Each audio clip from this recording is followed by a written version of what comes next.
기록 보관소 X. 2021년 5월 전 세계를 깜짝 놀라게 한 뉴스가 하나 있었습니다. 빌 게이츠, 마이크로소프트의 공동 창업자, 그리고 그의 아내 멀린다 게이츠가 이혼한다고 발표했죠. 그렇다면 이혼 사유는 단순한 성격 차이나 외도 문제가 아니었습니다. 재산만 무려 165조, 사람들 관심은 곧장 왜라는 의문으로 쏠렸습니다. 그리고 그 중심엔 아주 수상한 인물이 하나 있었죠. 그 이름 제프리 앱스타인. 멀린다는 앱스타인을 혐오했고 빌 게이츠가 이 인물과 교류해왔다는 사실은 둘 사이에 돌이킬 수 없는 균열을 만들었다고 전해집니다. 앱스타인은 1953년 뉴욕 브루클린에서 태어났습니다. 가정 형편은 그리 넉넉하지 않았죠. 아버지는 공원 관리인으로 일했고 어머니는 주부였습니다. 평범한 유대계 가정에서 태어난 그는 어린 시절부터 수학에 남다른 재능을 보였습니다. 뉴욕 대학교를 중퇴하고 그는 교사 자격도 없이 명문 달튼 스쿨에서 수학교사로 일하기 시작했죠. 여기서부터 그의 인생은 급변합니다. 달튼 스쿨에서 그는 상류층 자녀들과 연결되었고 이를 계기로 베어스턴스라는 대형 투자은행에 입사하게 됩니다. 원래는 단순한 트레이너였지만 능력을 인정받아 빠르게 승진했고 1981년엔 회사를 떠나 자신의 금융 컨설팅 회사를 세웁니다. 고객은 오직 슈퍼리치, 대부분 수십억 달러 자산을 보유한 부호들이었습니다. 하지만 그의 사업 수완 뒤에는 늘 의혹이 따라붙었습니다. 계좌는 비밀리에 조작됐고 자산 관리보다 사교술이 더 중요해 보였습니다. 앱스타인은 고객의 돈을 굴리면서 동시에 고객의 비밀도 함께 관리하고 있었던 셈이죠. 앱스타인이 상류사회 진입을 본격화한 건 길레인 맥스웰을 만난 이후였습니다. 그녀는 영국의 신문 재벌 로버트 맥스웰의 딸로 유럽과 미국의 사교계에서 왕성한 활동을 펼쳤죠. 로버트는 사망 직후 거액의 횡령 사실이 밝혀지면서 몰락했지만 딸 길레인은 여전히 사회적 지위와 인맥을 유지하고 있습니다. 길레인은 앱스타인의 빈틈을 채웠습니다. 인맥과 사교 능력, 무엇보다 고급 여성 인력 관리 능력을 갖춘 그녀는 앱스타인의 계획에 완벽히 부합했죠. 둘은 연인이자 파트너로 점차 한 가지 목표를 향해 나아갔습니다. 상류층 내부에 스며드는 것, 그리고 그들을 이용하는 것이었죠. 앱스타인과 길레인이 선택한 수법은 정교했습니다. 단순히 포섭하는 것이 아니라 심리적으로 지배하는 방식이었죠. 대학가, 쇼핑몰, 지역 커뮤니티를 돌아다니며 꿈을 가진 소녀들을 포섭했습니다.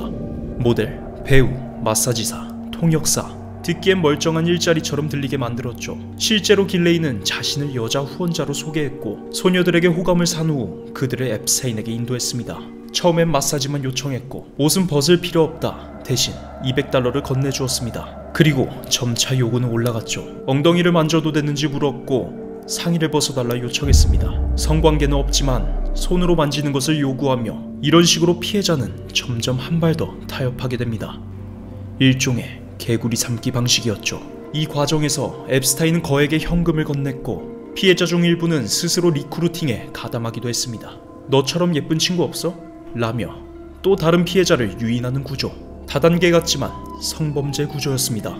피해자는 최소 200명 이상으로 추산되며 그중 미성년자는 40에서 80명 이상이라고 추측됩니다. 하지만 실상은 그보다 훨씬 많을 것으로 보고 있죠. 앱스타인이 소유한 카리브해의 작은 섬 리틀 세인트 제임스, 공식적으로는 사적인 휴양지였지만 그곳은 섬 전체가 하나의 포르노 세트장이라는 말이 돌 정도였습니다. 섬 한가운데엔 이상한 도명 건물이 있었고 CCTV가 섬 전체를 감시했습니다. 이곳은 앱스타인의 촬영실이었다는 의혹이 가장 강하게 제기되는 장소였고 파티에 참석한 VIP들이 어떤 행동을 했는지 모두 촬영되고 저장되었죠. 앱스타인은 그걸로 사람들을 통제했다는 말도 있었습니다. 앱스타인의 전용 비행기엔 로리타 익스프레스라는 별명이 붙었습니다. 미성년자 피해자들의 증언에 따르면 비행기 안에서도 성적 접촉이 있었다고 하고 승객 명단엔 빌 클린턴, 영국 왕세자 앤드루, 유명 영화감독과 CEO들의 이름이 있었다고 합니다. 이들은 대부분 관계를 부인하거나 기억이 없다고 말하고 있죠.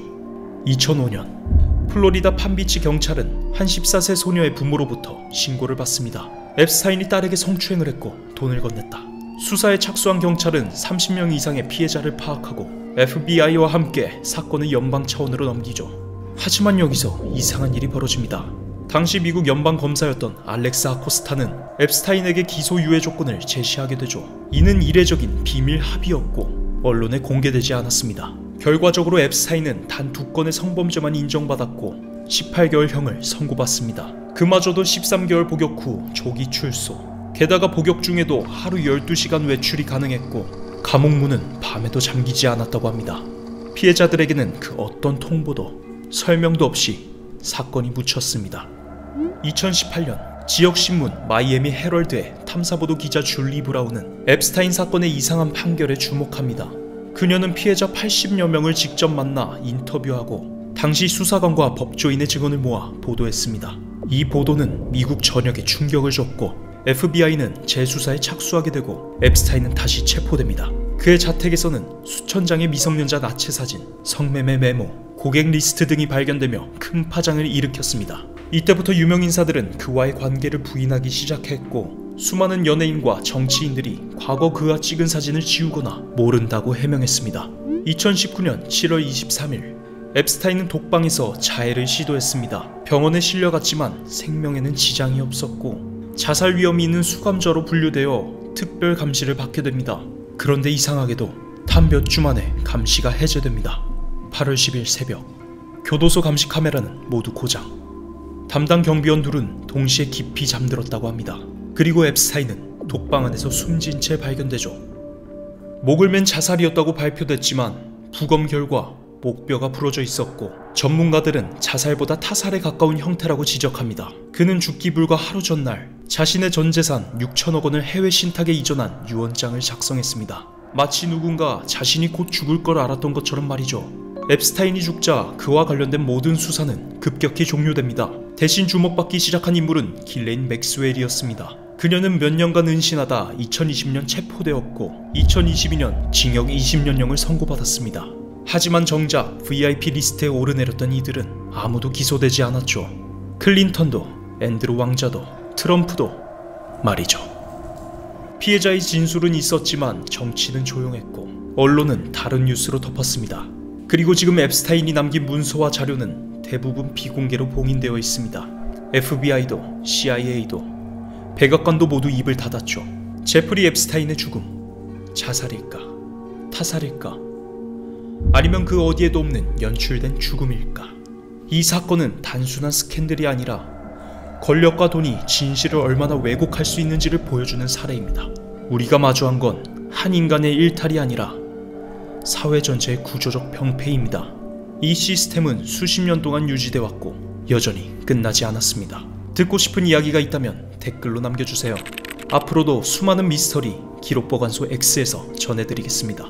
흥미롭게 들으셨다면 구독 부탁드리며 오늘은 여기까지 하겠습니다.